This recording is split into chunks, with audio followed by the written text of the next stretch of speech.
2025 has been a wonderful year financially for multiple investors worldwide. And while the year is about to end, it has come the time for me to share with you my own perspective on the past year financially on all of my different investments and what are my objectives for 2026. But before, let's make a quick recap of what has been happening for me in 2025. At the beginning of the year, I just had completed my first year as a real estate owner. Everything was going pretty good on that regard, except throughout the end of this summer where I had a moving company that actually broke my outdoor electrical wires, which has obviously created many different unexpected expenses. Except of that, my real estate portfolio has been doing pretty good over 2025, where it has been said that in Quebec City, the houses have been getting between 11 to 12% over the past year. And so obviously this has helped me to gain a lot of value on this property that I've initially bought around $554,000 and that should be worth at least $700,000 right now. In terms of the stock market, despite a slow growth at the beginning of the year due to the uncertainty caused by the tariffs of Trump, we've seen that the stock market has still been able to reach close to 15% of total return in 2025. And so once again, just like the 3 past years, it has been able to explode its historical average that is ranging between 10 to 11% over the past couple of decades. On my side, I've enjoyed the benefit of this rising market where my investing in stock market portfolio is currently worth close to $200,000 and where some of my biggest holdings are notably in some of the biggest technology companies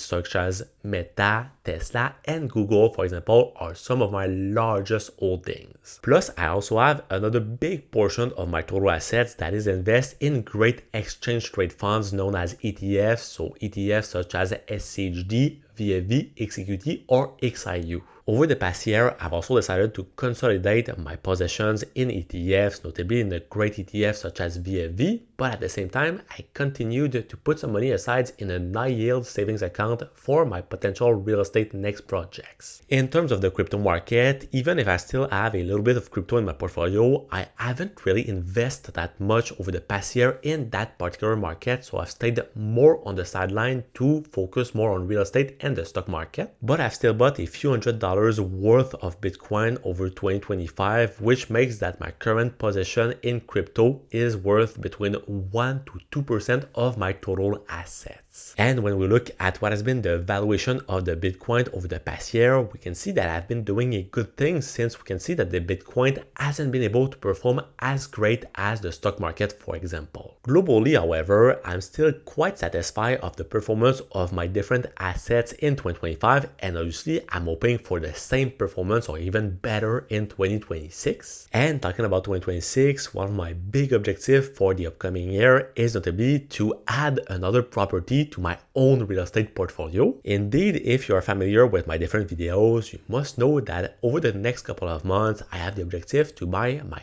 first sixplex to add and to build up my own real estate portfolio, and I would aim to want to buy potentially around the summer or the autumn of 2026. The objective behind this move is notably to help me to build my real estate portfolio, as I just mentioned, to eventually reach the financial freedom goal that I'm looking for over the next couple of years. And over the past couple of centuries, it has been proven that the most millionaires have been created throughout real estate, and it is one path that I want to take as well. On my side, I have also come to the realization over the past 2 years that real estate has been a great investment vehicle for me by providing great steady cash flow every single month to me, which obviously helped me to repay all the mortgage that I have on this triplex, but at the same time, the value of the property goes up in value every single year, where, as I mentioned at the beginning of the video, I must have created at least $100,000 to $200,000 worth more of valuation on this property compared to the initial price that I've paid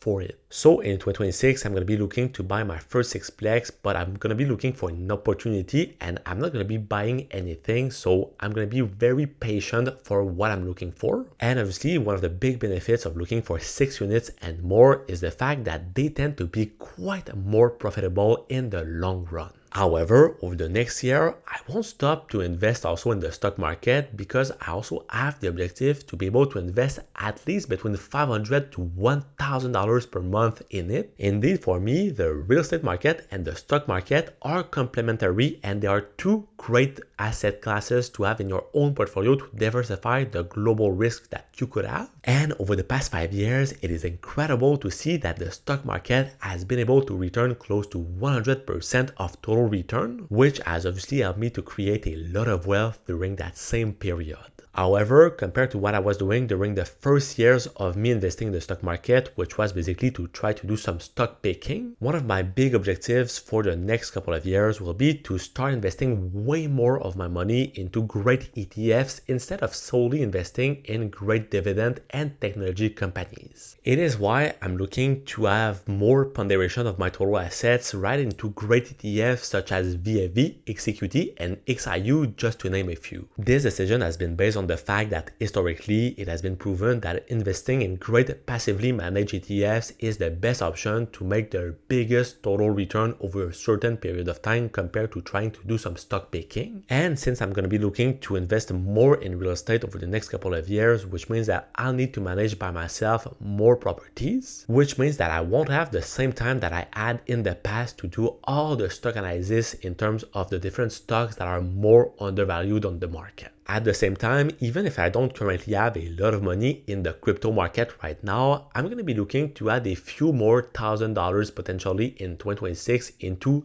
two of the biggest cryptos, which are Bitcoin and Ethereum. In fact, right now, with the performance of the Bitcoin in 2025, and since it has been lower compared to the overall stock market, I think that it could be a wise decision of mine to invest a certain portion of my assets directly in it. But at the same time, in terms of the crypto market, I want to keep only the two largest crypto in the market in my portfolio, so Bitcoin and Ethereum, compared to investing, for example, in all of the meme coins such as Shiba Inu or Dogecoin. And for my time investments that will come in 2026, I want to continue making some videos on this channel as well as for Instagram and TikTok, since I have found that many people like some short form content. So I obviously want to make more of these types of contents on my different pages in the near future. On your side, make sure to subscribe obviously on this YouTube channel, but also on both my Instagram page, which is the North Investor, as well as my TikTok page, which is also the North Investor. And now, if you're looking to find what my investing portfolio looks like at the moment and what have been the latest transactions that I've made in it, well, check out the video that's gonna be right over here, and I will see you soon. Peace.